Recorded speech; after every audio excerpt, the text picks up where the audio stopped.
Kare mā koe nei te rā o te wiki e mai ai he kai tōranga pū Māori ki te kōrero ki a tātou.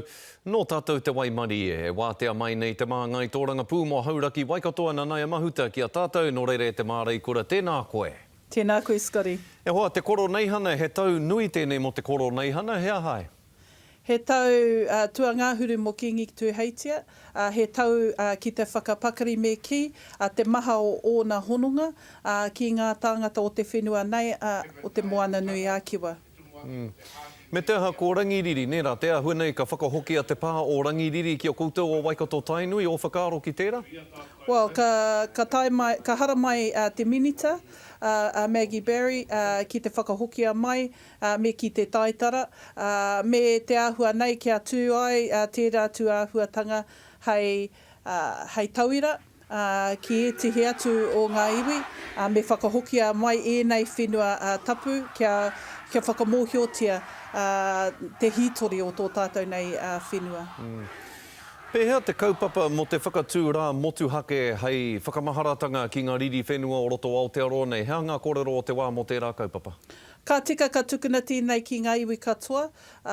He pakanga kei Wainga Nui, ia iwi e pāna ki me ki kia tū rangatira te iwi Māori kei runga i tēnei whenua. Nō reira ka tika ka tukuna tēnei ki ngā iwi katoa mā rātou hei aro atu ki tēnei kaupapa. Nā, Nanaia, ko tahi wiki koe takahi haere ane ngā ara hi koe o te whare pāremata, ko tō moko kauai e pī ata ana hei whakamiharotanga mā te katoa. Pēhea ngā whakaaro o hoa e tūpono atu nei koe i roto i te whare pāremata ki tō moko? He matarika me ki te whakahoki o te nuinga. Kāre he oho rere kei Wainga Nui i ngā hoa mahi o te paremata.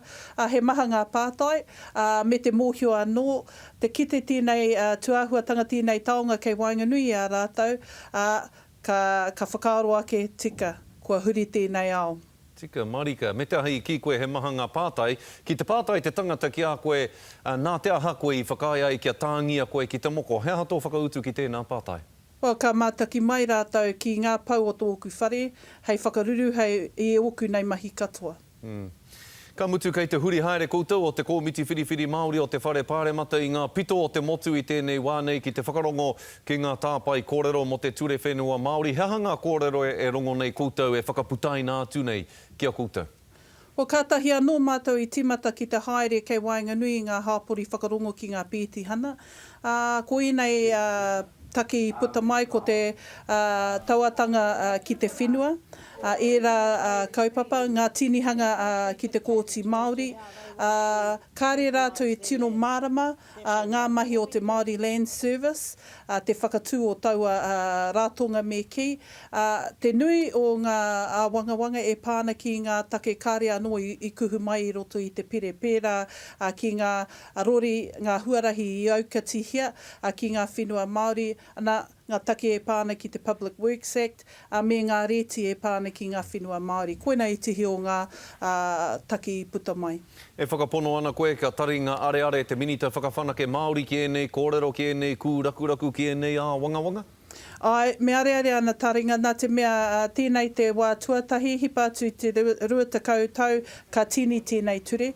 Nō reira, me are o nā taringa. Me ata whakaarohia ki te tino nako o te hiahia, kia kaua me ki tapahi, te take o a tātou nei me ki whakapapa ki te whenua.